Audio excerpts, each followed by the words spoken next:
Hello friends, welcome to Nithya Suresh kitchen.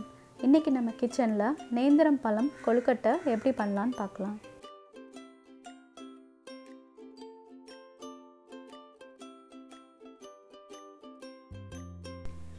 இதுக்கு நான் நேந்திரம் பழம் 3 எடுத்துர்க்கேன். நல்ல ரைப்பான பழமா எடுத்துக்கோங்க. 350 கிராம் பச்சரிசி மாவு எடுத்துர்க்கேன். 2 டேபிள்ஸ்பூன் அளவுக்கு சீனி எடுத்துர்க்கேன். கொஞ்சமாக cashew nuts எடுத்து நல்லா சாப் பண்ணி வச்சுருக்கேன். அதே மாதிரி ஆல்மண்ட்ஸ் எடுத்து சாப் பண்ணி வச்சுருக்கேன். 1 கப் அளவுக்கு துருவன தேங்காய் எடுத்து வச்சுருக்கேன். இதுக்கு 1 பிஞ்ச் அளவுக்கு உப்பு போதும். 1 டீஸ்பூன் அளவுக்கு ஏலக்காய் தூள் எடுத்திருக்கேன். 2 டீஸ்பூன் அளவுக்கு நெய் எடுத்திருக்கேன். இப்போ நம்ம எடுத்துர்க்க பனானாவை ஸ்கின்னை ரிமூவ் பண்ணி எடுத்துக்கலாம். நல்ல ரைப்பான நேந்திரம் பழம் இந்த கொழுக்கட்டைக்கு நல்லா இருக்கும். அதே மாதிரி அதை மசிக்கிறதுக்கும் ஈஸியாக இருக்கும்.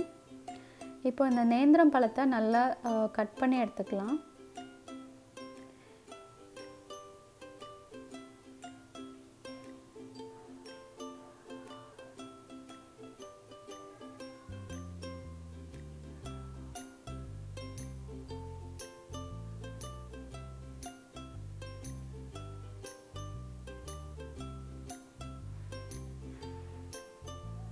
இதை நீங்கள் டைரெக்டாகவே நல்லா மசிச்சு எடுத்துக்கலாம். இல்லைன்னா இந்த மாதிரி ஒரு மிக்ஸி ஜாரில் போட்டு நல்லா ஃபைனாக அரைச்சி எடுத்துக்கலாம்.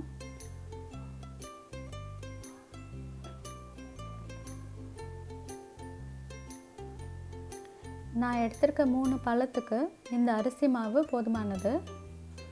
இதை இப்போ நல்லா அரைச்சி எடுத்தாச்சு. இப்போ இதை ஒரு பிளேட்டில் மாற்றிக்கலாம்.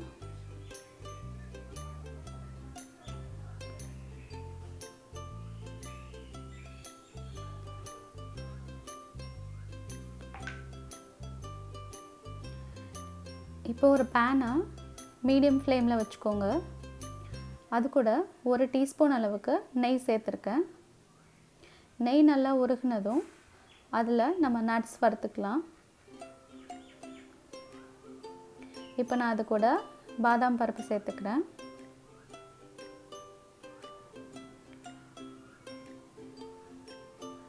முந்திரி பருப்பு சேர்த்துக்கிறேன்.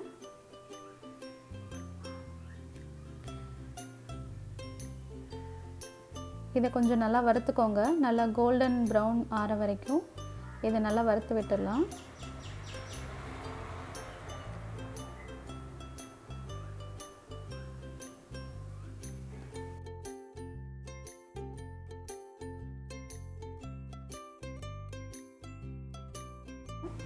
இது கூட நான் 1 கப் அளவுக்கு துருவன தேங்காய் சேர்த்துக்கிறேன்.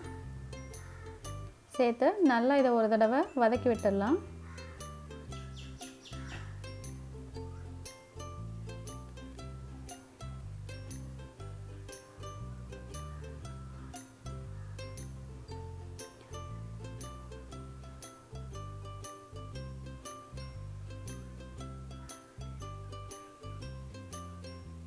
இது கூட நம்ம எடுத்து வச்சுருக்க 2 டேபிள் ஸ்பூன் சீனி ஆட் பண்ணிக்கலாம். சீனி ஆட் பண்ணதுக்கப்புறம் ரொம்ப நேரம் வதக்க வேண்டாம். அது நல்லா எல்லா தேங்காயோட மிக்ஸ் ஆனதுக்கப்புறம் நம்ம ஏலக்காய் தூள் சேர்த்து இதை இறக்கிடலாம்.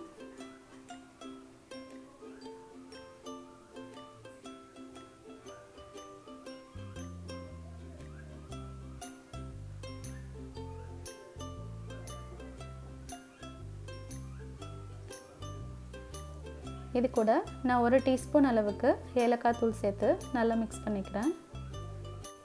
இதில் ஆட் பண்ணியிருக்க நெய், தேங்காய், நட்ஸு, ஏலக்காய் தூள், சீனி எல்லாம் நல்லா சேர்ந்து வந்திருக்கு. இதை நம்ம ஆற விட்டுடலாம். இப்போது அதே பேனில் நான் 1 கப் அளவுக்கு அரிசி மாவு சேர்த்துக்கிறேன். இதை நல்லா லோ ஃப்ளேமில் வச்சு 2 நிமிஷம் நல்லா வறுத்து விட்டால் போதும்.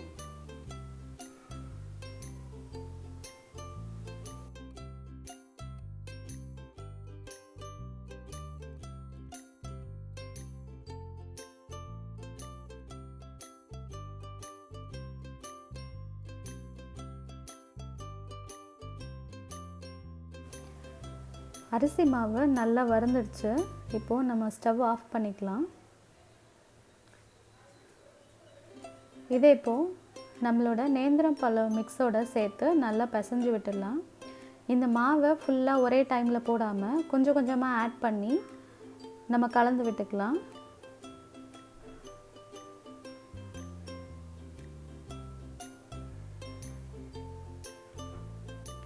இந்த மாதிரி கை வச்சு நல்லா மிக்ஸ் பண்ணி விட்டுக்கோங்க.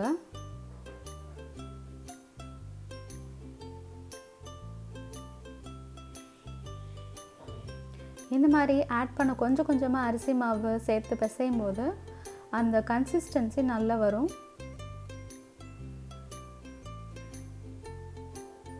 ரொம்பவும் தண்ணியாக இருக்கக்கூடாது, ரொம்பவும் டைட்டாக கெட்டியாகவும் இருக்கக்கூடாது. நம்ம யூஸ்வலாக கொழுக்கட்டைக்கு மாவு செய்கிறோம்ல, அந்த மாதிரி பதத்தில் இருந்தால் போதும். இப்போ ஓரளவுக்கு நல்லா ரெடி ஆயிடுச்சு.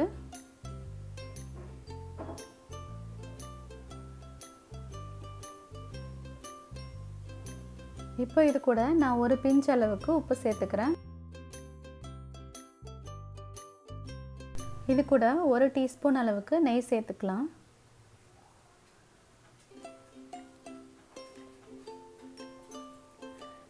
இந்த மாவை நல்லா மிக்ஸ் பண்ணி விட்டுக்கலாம்.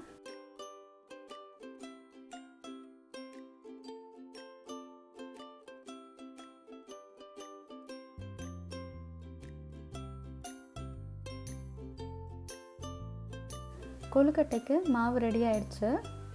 இதிலேருந்து சின்ன சின்ன பால்ஸாக எடுத்து உருட்டி எடுத்துக்கலாம்.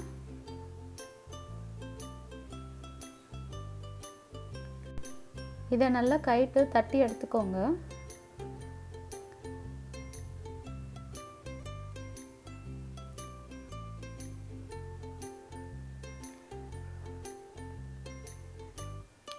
இது நல்லா பிடிக்கிறதுக்கு நல்லா ஸ்ட்ரெச் ஆகி வரும்.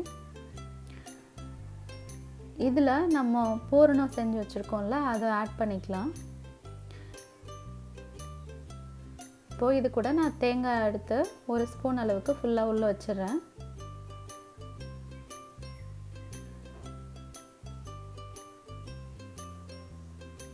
இப்போது எட்ஜஸ்லாம் நல்லா க்ளோஸ் பண்ணி விட்டுடலாம். தேங்காய் வெளியில் வராத அளவுக்கு நல்லா டைட்டாக க்ளோஸ் பண்ணிக்கோங்க. க்ளோஸ் பண்ணிவிட்டு கொஞ்சம் உருட்டி விட்டிங்கன்னா இது நல்லா மறுபடியும் பால் மாதிரி நல்லா உருண்டு வந்துடும். நீங்கள் இந்த பூரணம் வேண்டான்னா வேறு வெள்ளை பூரணம் கூட நீங்கள் யூஸ் பண்ணிக்கலாம். மிச்சம் இருக்க மாவையும் இந்த மாதிரி தட்டி உள்ள பூரணம் வச்சு எடுத்துக்கலாம். இதில் கிராக் இல்லாமல் நல்லா இந்த மாதிரி க்ளோஸ் பண்ணி விட்டுடுங்க. கிராக் விழுந்தால் பூரணம் எல்லாம் வெளியில் வந்துடும். அவ்வளோதான், நம்ம எல்லா மாவையும் இப்படி உருட்டி எடுத்தாச்சு. நான் சொன்ன அளவில் கரெக்டாக ஒரு 15லேருந்து 16 பால்ஸ் கிட்ட வரும்.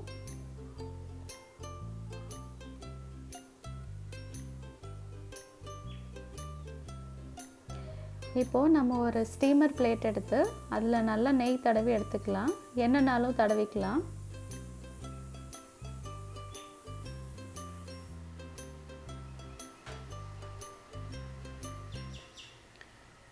இப்படி கிரீஸ் பண்ணுறதுனால நம்மளோட கொழுக்கட்டை வேகும்போது இதில் ஒட்டாமல் அப்படியே வரும். இப்போ நம்ம பண்ணி வச்சுருக்க கொழுக்கட்டையெல்லாம் இதில் கொஞ்சம் கொஞ்சமாக ஆட் பண்ணிக்கலாம். நான் 2 செட்டாக வைக்க போகிறேன். ஃபஸ்ட்டு ஒரு பிளேட் வச்சு எடுத்துகிறேன். இந்த ஸ்டீமர் செட்டில் மொத்தம் 4 பிளேட் உண்டு. நான் கீழே உள்ள 2 பிளேட்டை எம்டியாக விட்டுட்டு 3ஆவது பிளேட்டில் தான் இந்த கொழுக்கட்டை வச்சுருக்கேன். இப்போது நம்ம தண்ணி நல்லா சூடானோன்னே இதை ஸ்டீமரில் வச்சு ஒரு 5 மினிட்ஸ் வேக விட்டு எடுத்துடலாம். 5 மினிட்ஸ் ஆயிடுச்சு. இப்போ ஓப்பன் பண்ணி பார்த்தீங்கன்னா நல்லா உப்பி நல்லா வெந்திருக்கு. ஸ்டவ் ஆஃப் பண்ணிவிட்டு இந்த கொழுக்கட்டையெல்லாம் நம்ம எடுத்து வச்சிடலாம். நல்லா சாஃப்டாக சூப்பராக வெந்திருக்கு.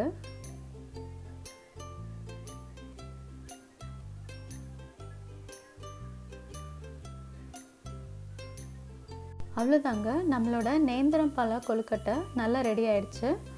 பாருங்கள் எவ்வளோ சூப்பராக ஸ்டஃப் ஆகிருக்குன்னு. இந்த மாதிரி நீங்களும் வீட்டில் ட்ரை பண்ணி பாருங்கள். ட்ரை பண்ணி பார்த்துட்டு உங்களோட கமெண்ட் ஷேர் பண்ணுங்கள். உங்களுக்கு இந்த ரெசிபி பிடிச்சிருந்ததுன்னா லைக் பண்ணுங்கள், சேனலை சப்ஸ்கிரைப் பண்ணுங்கள். தேங்க்யூ.